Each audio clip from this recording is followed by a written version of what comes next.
So I have finally seen George Miller's Furiosa and Mad Max Saga, and for the most part, it's another solid feature in the director's long-lasting series. It's not on the level of Mad Max Fury Road, but from an expansion to the storytelling to the insane ride that the movie presents, it's a mostly successful trip back to the wasteland. I also think it's quite the chaotic movie, and by that, I mean that some aspects aren't as polished as what came before. So in this video, I'm going to be giving you my review of George Miller's Furiosa, discussing why I think it's a mostly great installment in the Mad Max saga, but one that is in many ways quite chaotic as well. There will be brief spoilers in my analysis, so if you haven't seen the film yet, then I'd recommend watching it before checking out this video. Before I get into it though, if you want to see more on Furiosa and other upcoming releases, then don't forget to support this upload by giving it a like rating and subscribing to the channel.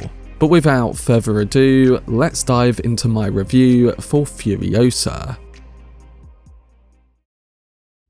So in 2015, Mad Max Fury Road hit the big screen and quickly became a fan favourite in the action movie genre. It's often hailed as one of the best action films ever made, racking up an impressive 6 Oscar wins, including nominations for Best Director and Best Picture for George Miller. Charlize Theron's performance of Furiosa in that film, the fierce one-armed warrior, was both stunning and powerful, leaving a lasting impression on many who saw it. And the film's journey to the green place of many mothers, a suspected hidden oasis of life and hope, was the hook of the epic heist that unfolded throughout. But while Fury Road was a well-executed heist film, Furiosa is more a mythical tale. Split into 5 chapters, the new film begins with a younger Furiosa, played by the talented Aaliyah Brown, picking fruit near her peaceful home, the Green Place. A biker gang arrives, causing chaos, and despite her brave attempts to stop them, Furiosa is taken captive. This leads her mother, Mary Jo Busser, on a daring mission through the desert to save her. What unfolds is an intense chase as Furiosa's mother pursues the abductors through sand dunes and a sandstorm, eventually reaching Dementus's mysterious hideout. Thus begins a decade-long feud between Furiosa and Chris Hemsworth's Dementus, filled with revenge, heartache, and a yearning for what they once had. Furiosa epitomizes this heartbreaking cycle of seeking vengeance as she searches to find meaning in a world filled with hatred and hopelessness. And while Fury Road showcased a grand spectacle of a chase, this story delves deeper into the internal struggle conveyed through silent yet universally comprehensible acts of brutal violence and intense murderous gazes. As Furiosa pursues justice for her mother, she navigates a brutal wasteland that starkly contrasts with her own reality, leading her on a journey to restore purpose in a seemingly senseless world. Now, I usually have my doubts when it comes to prequels, especially when they're related to a movie as iconic as Fury Road was. However, the news of George Miller's involvement in the prequel film was news that instantly won me over, and knowing that we were going to learn more about Imperator Furiosa's backstory just adds to the excitement. Surprisingly, Furiosa delves into world building more extensively than one would anticipate. Miller has dedicated considerable effort to enriching the wasteland with more intricate details,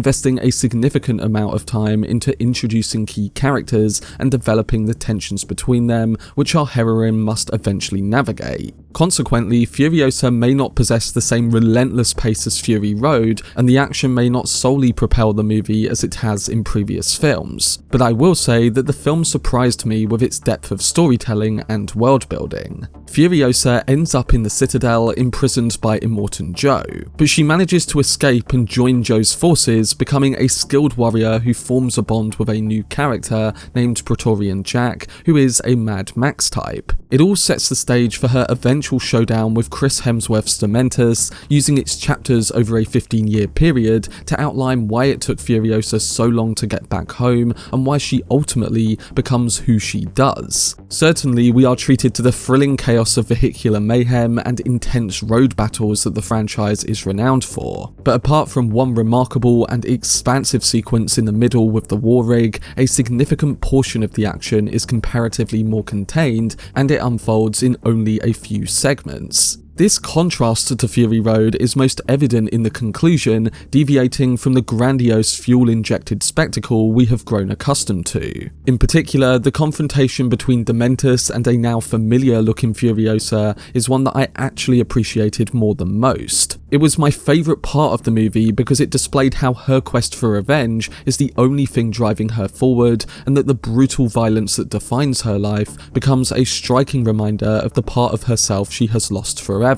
We also see that she shares an unsettling resemblance to Dementus, who often speaks about the loss of his family, moulding him into the person we know. So it becomes quite an interesting conversation and somewhat reflection, and to be honest, I think it's the kind of moment that I would have loved to have gotten a bit earlier on in the film. It reminds us of the themes touched upon in those original Mad Max films, connecting the dots between them and the chaos of Fury Road. While its approach to storytelling is not necessarily better, it is effective individually, working as a mythic prequel that spans years rather than days. And the true star of the show is the intense fury that flows through Furiosa, both as a film and as a character. This brings an incredible level of depth to the story, elevating it to the status of a legendary myth. Miller approaches every aspect of the story with this in mind, creating something far beyond a simple tale of revenge. The despair and anguish that permeates Furiosa's journey makes it a truly dark blockbuster, and it's impossible not to be captivated by her tale. Just as the Road Warrior transformed Max into a more enraged killer, Furiosa becomes the tragic hero we rarely encounter. Taylor-Joy herself delivers an outstanding performance as the fierce Furiosa, showcasing her skills mainly through her expressive eyes. And despite the difficulties she faced in portraying a character without the use of her voice, she managed to convey Furiosa's emotions of pain, yearning, and determination to seek justice for her family. The scene where she loses her arm is a standout one, and as we watch her transition, I think it's the one moment where I thought the depiction of it was paced perfectly. And speaking of performances, I thought that Chris Hemsworth embarked on a fresh chapter in his career as well. His unwavering commitment to the eccentric and wild character of Dementus is truly remarkable, and Miller skillfully taps into all of his abilities, allowing him to bring both comedic moments and unleash intense fury too. However, it's the terror he inflicts upon Furiosa and others that makes him a solid antagonist in the Mad Max Saga. Hemsworth never fails to captivate you with his performance whenever he graces the screen, and at times he even manages to make you sympathise with someone like Immortan Joe. It's true as a whole that Miller populates his universe with a vibrant set of characters, each with eccentric names like the People Eater, Rictus Erectus, and the Organic Mechanic. While some characters may be familiar to fans of Fury Road, many are fresh and exciting additions too. And what truly impresses me is how effortlessly they blend into Miller's gritty world, breathing life into the chaotic narrative. The final aspect that I think is going to be a big point of debate with Furiosa is the filmmaking on show through the action, VFX, pacing, and score. Now, it must be said that Miller's ability to create a world like this is unparalleled, and the incredible team behind Fury Road once again does a brilliant job of executing the director's vision. Miller's expertise in staging action scenes shines through, and Furiosa is once again an adrenaline-pumping thrill ride from beginning to end.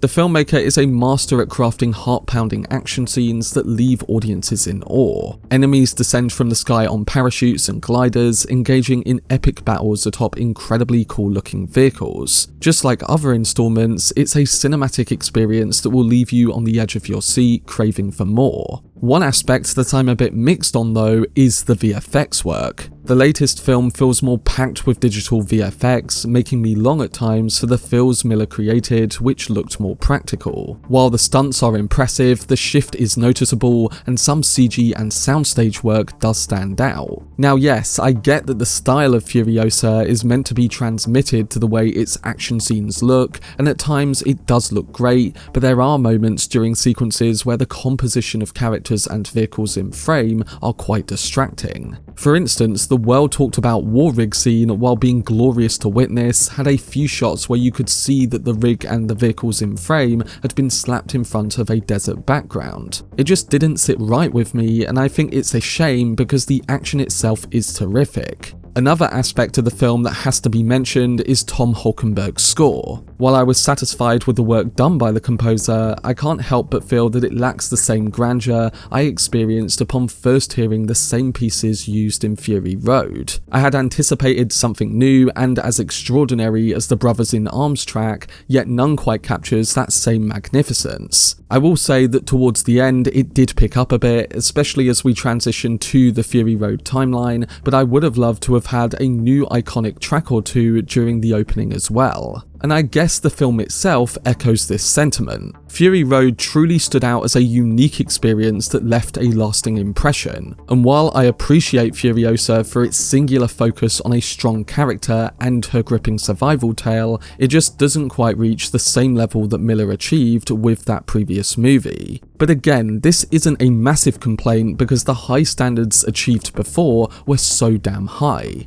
So overall, with Furiosa, George Miller masterfully delves into the societal backdrop of Fury Road and fills in the blanks. The film is essentially one long, heart-pounding set of explosive events that never let up. It showcases a series of intense pursuits, including a thrilling chase involving a convoy of berserkers on motorcycles and parasails armed with explosive spears. The action is as gripping as ever, leaving viewers exhilarated and on the edge of their seats. It's a stylish, immersive and undeniably cinematic adventure that fully embodies the wild imagination of director George Miller. I think Mad Max enthusiasts will revel in the sun-scorched wastelands, the mind-bogglingly inventive vehicles, the gritty and savage societies, and the unbridled chaos. But what will truly surprise them is the substantial focus on character development and world building. Furiosa essentially offers a little something for everyone, and I think that's where it also can become a bit chaotic at times, feeling less focused than what we got before. The pacing is probably a big factor,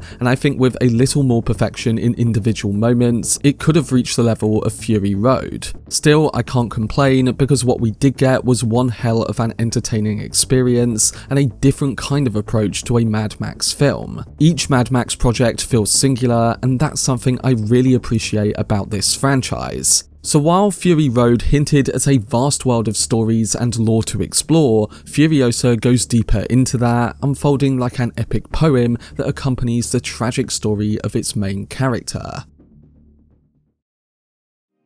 But that was my review of George Miller's Furiosa, a Mad Max Saga. As a whole, the latest installment in the Mad Max series is truly captivating. It delves deeper into the world of the franchise, shedding light on one of its most legendary figures. And although it doesn't quite surpass Fury Road as the ultimate Mad Max film, it still presents a gripping, adrenaline-fueled story that is visually striking and emotionally impactful. So I'm giving Furiosa a rating of 8.5 out of 10. But to those who have already seen the film, what did you think of George Miller's latest project? Where would you rank it alongside the other Mad Max movies? And do you agree with some of the points that I have raised in my review? It's all subjective and I appreciate a range of reactions and reviews, so let me know down below in the comment section what you thought about the film, alongside things that stood out with your first impressions. For more videos on upcoming film releases like Furiosa, then subscribe to the channel and turn on your notifications. Also, if you enjoyed this video, remember to leave a like rating and follow me on social media via the links in the description. But anyway, I hope you guys enjoyed it. I've been Cortex, and as always, make some noise.